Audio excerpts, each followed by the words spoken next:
I'd just taken her tea up this morning when she said, "Graham, I think the world of you." I said, "I think the world of you."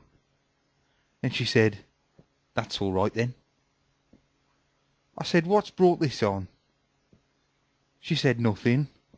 This tea looks strong. Pull the curtains." Of course I knew what had brought it on. She said, "I wouldn't like you to think you're not number one." So I said, "Well, you're number one with me too. Give me your teeth. I'll swill them." What it was, we'd had a spot of excitement yesterday. We ran into a bit of mother's past. I said to her, "I didn't know you had a past. I thought I was your past." She said, "You?" I said, "Well, we go back a long way." "How does he fit in vis-a-vis Dad?" She laughed. "Oh, he was pre-Dad." I said, "Pre-Dad? I'm surprised you remember him. You don't remember to switch your blanket off." She said, "That's different. His name's Turnbull." I said, "I know." He said. I'd parked her by the war memorial on her usual seat while I went and got some reading matter. Then I waited while she went and spent a penny in the disabled toilet. She's not actually disabled. Her memory's bad. But she says she prefers their toilets because you get more elbow room. She always takes forever, diddling her hands and what not, and when she eventually comes back, it turns out she's been chatting to the attendant. I said, "What about?" She said, "Hanging." She was in favour of stiffer penalties for minor offences, and I thought, well, we know better, our Graham and me. I wish you'd been there, love. You could have given her the statistics. Where are we going for our tea?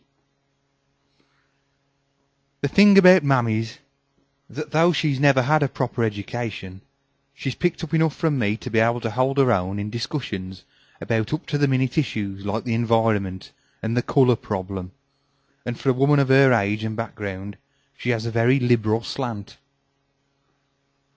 She'll look at my Guardian, and she actually thinks for herself. Dr. Chowdhury said to me, "Full marks, Graham. The best way to avoid a broken hip is to have a flexible mind. Keep up the good work." They go mad round the war memorial, so when we cross over, I'll generally slip my arm through hers until we're safely across. Only once we're on the pavement, she'll postpone letting it go, because once upon a time we got stopped by one of these questionnaire women who reckons to take us for husband and wife. I mean, Mum's got white hair. She was doing this dodge, and I said, "Mum, let go of my arm." I didn't really wrench it, only the next thing I know she's flat on the pavement. I said, "Oh my God, Mother!" People gather round and I pick up her bag, and she sits up and says, "I've laddered both me stockings." I said, "Never mind your stockings, what about your pelvis?" She says, "It's these bifocals. They tell you not to look down. I was avoiding some sick." Somebody says, "That's a familiar voice." And there's a little fellow bending over her, green trilby hat, shorty raincoat. "Hello," he says. "Remember me?" Well, she doesn't remember people. I know for a fact, because she swore me down she'd never met Joy Buckle, who teaches flowers in felt and fabric at the day centre. I said, "You have met Joy. You knitted her a tea cosy." That's all she can knit. Tea cosies and bed socks, both outmoded articles. I said to her, "Branch out. If you can knit tea cosies, you can knit ski hats." She says, "Well, I will. Only I have to stand over her, else she'll still leave a hole for the spout." Anyway, I said, "You do remember Joy, 'cause you said she had some shocking eyebrows." She said, "I hope you didn't tell her that." I said, "Of course I didn't." She said, "Well, I don't remember." And that's the way she is. She doesn't remember. And here's this little fella saying, "Do you remember me?" So I said, "No, she won't. Come on, Mother, let's get you up." only she says, "Remember you? Of course. It's Frank Turnbull. It must be 50 years. He said, 52. Filey 1934. She said, Seacrest. He said, no sand in the bedrooms. And they both cracked out laughing. Meanwhile, she's still stuck on the cold pavement. I said, come along, mother.